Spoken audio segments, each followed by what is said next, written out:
Assalamualaikum warahmatullahi wabarakatuh. Selamat berjumpa kembali.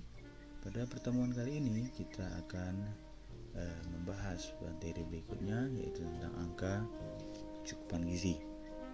Adapun tujuannya mempelajari ini adalah agar nantinya kalian dapat menjelaskan apa itu angka kecukupan gizi, apa saja jenisnya, dan kapan itu digunakan dan untuk apa.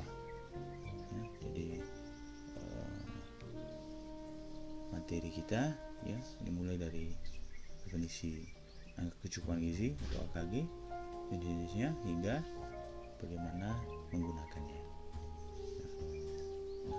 Secara umum AKG itu definisinya adalah nilai yang digunakan untuk menentukan jumlah zat yang baik dikonsumsi oleh tubuh dan zat apa saja yang dibutuhkan oleh tubuh kita. Jadi kapan dikatakan suatu zat itu yang dibutuhkan oleh tubuh kita itu cukup atau tidak dalam tubuh, ada indikatornya. Kapan dikatakan cukup, kapan dikatakan tidak. Nah,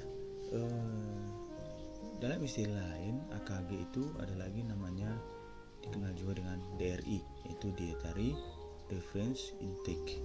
Ini hanyalah istilah yang digunakan di luar negeri. Istilah ini adalah istilah yang digunakan untuk menggantikan istilah RDA, Recommended Dietary Allowance, di Amerika, dan menggantikan istilah RNI di Kanada. Jadi agar untuk adanya kesamaan istilah di antara kedua negara ini. Tapi intinya adalah AKG tadi menilai apakah suatu zat tadi cukup atau tidak dalam tubuh. Cukup di sini maksudnya adalah berapa jumlahnya, berapa dibutuhkan, itu bisa ditentukan. Ada angkanya, ada indikatornya. Adapun ini dibuat DRI tadi ini dibuat daripada menggantikan RDA dan RNI. Hakikatnya hanyalah untuk lebih mendalamkan bahwa ini dibuat untuk salah satunya bertujuan agar mempermudah dalam program pencegahan defisiensi gizi. Kemudian juga bertujuan untuk meningkatkan kesehatan masyarakat dalam jangka panjang. Bahkan dia juga dapat digunakan dalam mengurangi risiko penyakit kronis yang dilakukan melalui pendekatan gizi. Jadi tidak hanya sekedar mengatakan cukup atau tidak, namun adanya penghitungan, indikator dan sebagainya itu dapat bermanfaat bagi kesehatan, dapat memprediksi atau mengestimasi, memperkirakan suatu status gizi sehingga dapat meningkatkan kesejahteraan, bahkan dapat mengurangi risiko penyakit kronis melalui pendekatan gizi. Ada lagi istilah lain, asesmen kebutuhan gizi. Kita katakan cukup atau tidak tentu harus kita hitung berapa kecukupannya dan berapa yang dikatakan kurang. Untuk itu kita punya beberapa instrumen, yaitu ada namanya Estimated Average Requirement atau EAR, kemudian Recommended Daily Allowance atau RDA yang tadi, atau bisa juga Adequate Intake. Jadi walaupun tadi RDA diganti di US dan di Kanada, tapi di beberapa negara ini masih umum digunakan. Jadi ini adalah beberapa instrumen yang bisa digunakan untuk menghitung atau mengukur kira-kira kebutuhan zat gizi pada satu orang, sehingga tahu berapa kecukupannya.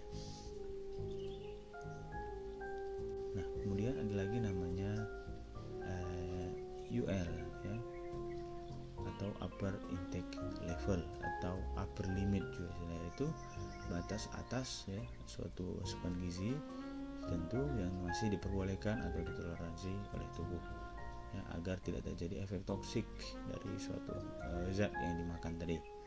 Nah, misalnya pada vitamin, kalau kita ingat pada salah satu vitamin, contoh misalnya vitamin C, kebutuhan harian tubuh hanya sekitar 100 mg. Namun kenapa kita yang mengkonsumsi multivitamin yang mengandung 500 mg ataupun 1000 mg ya masih tidak terjadi efek toksik ataupun kelainan.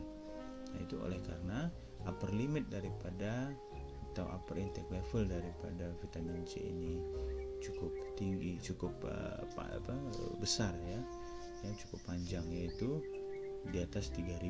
Jadi mengkonsumsi sampai 3000, di atas 3000 baru terjadi atau timbul efek toksik daripada vitamin C tadi. Nah, namun jika belum sampai upper intake levelnya atau upper limitnya, maka dia tidak akan menimbulkan suatu efek samping atau efek toksik. Dia masih dapat ditoleransi dan oleh tubuh. Nah, lalu kapan gizi seimbang ini digunakan? Ya, jadi kita tadi katakan bahwa ini harus dihitung ya, berapanya ya zat gizinya, berapa yang perlu dikonsumsi. Nah, oleh karena itu kita harus menghitung kebutuhannya berapa ya, dihitung dalam kalori. Nah, jadi cara cepatnya ya, supaya tidak banyak menghafal ataupun gambaran secara ringkas ya, gambaran garis besarnya adalah dengan cara seperti yang ada pada layar, yaitu laki-laki 30 kali berat badannya dan perempuan 25 kali berat badannya. Jadi kalau laki-laki memiliki berat badan 80 kg, berarti minimal sehari dia membutuhkan kalori sekitar 2400 kilokalori. Sementara perempuan yang misalnya tadi memiliki berat badan 50 kg, itu dia membutuhkan tidak sampai 2000 kilokalori. Dengan itu dapat kita tentukan berapa kebutuhan kalorinya dan bisa kita hitung berdasarkan zat gizinya berapa banyak harus dikonsumsi. Nah, namun ada lagi rumus dari cara penghitungan kebutuhan kalori yang paling umum lazim digunakan, yaitu rumus Harris-Benedict ya.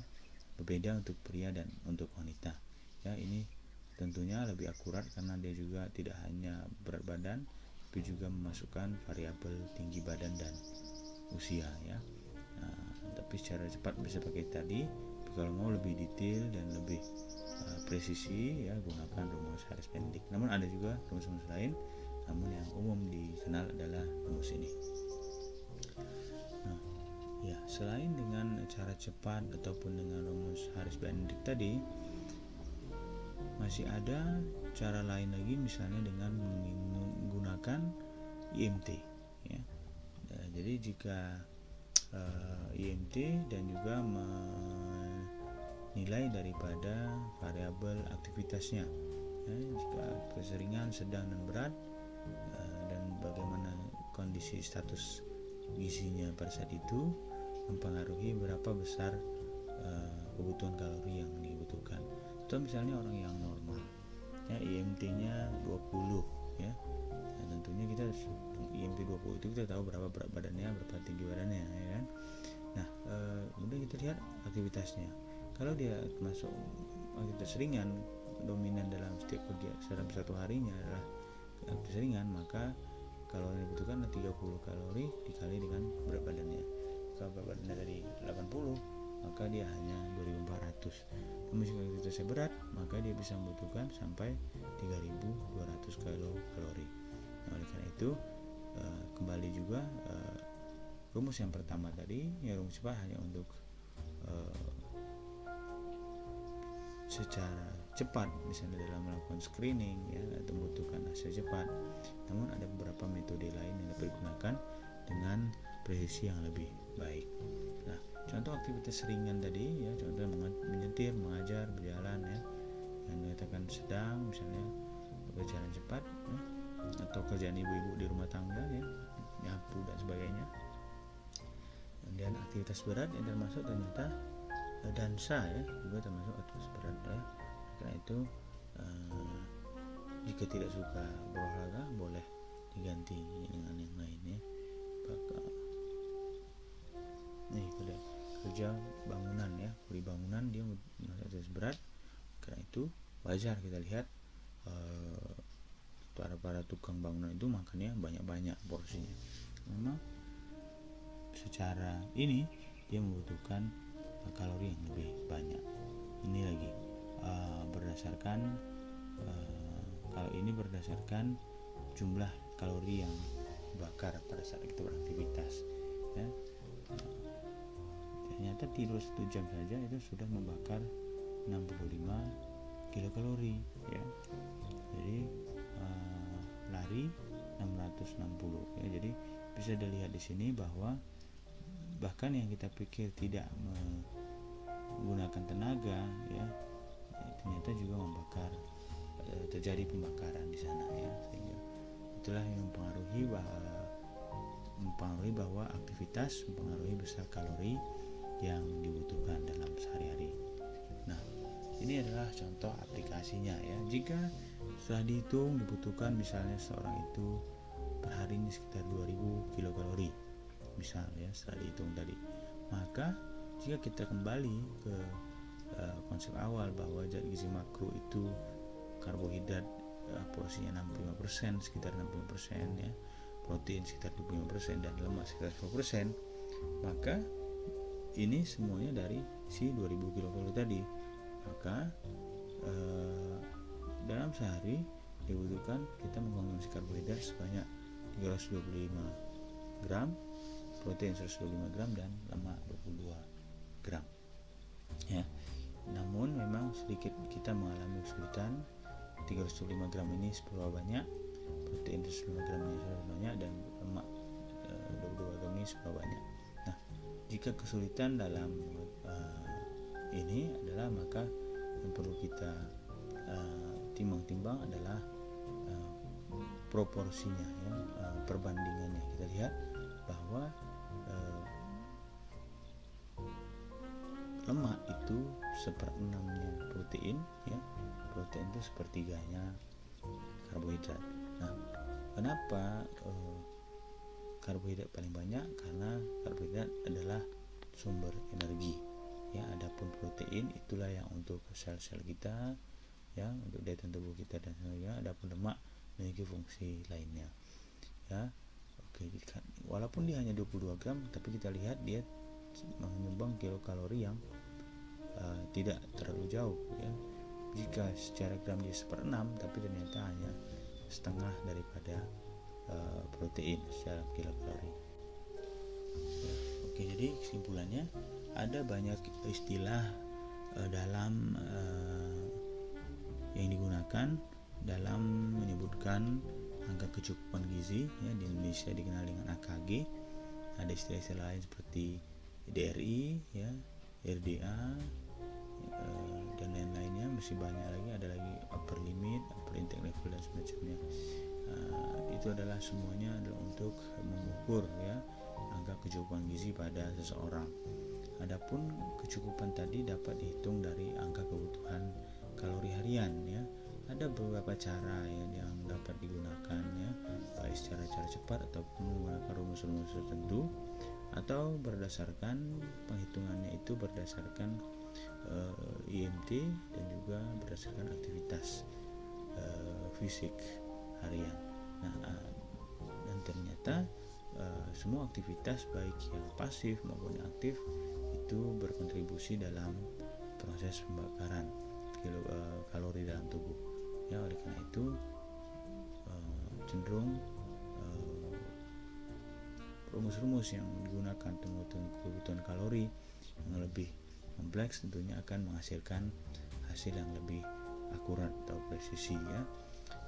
Jadi kembali lagi, jika sudah dihitung angka kebutuhan kalori harian, ya, kecukupan gizinya harian itu sekian, maka bisa dihitunglah berapa jumlah zat gizi makro yang dapat dikonsumsi, ya, sehingga tidak terjadi kelebihan dan kekurangan. Adapun ini dibuat AKG dan lain-lainnya itu adalah hasilnya untuk menentukan status gizi yang nantinya dapat digunakan untuk mencegah suatu penyakit maupun dapat juga meningkatkan status kesehatan daripada seseorang. Oke, demikian dulu pertemuan kita pada hari ini. Terima kasih telah mendengarkan. Jika ada pertanyaan silakan tuliskan di kolom komentar di bawah. Sampai berjumpa lagi. Saya akhiri. Assalamualaikum warahmatullahi wabarakatuh. Daswidania.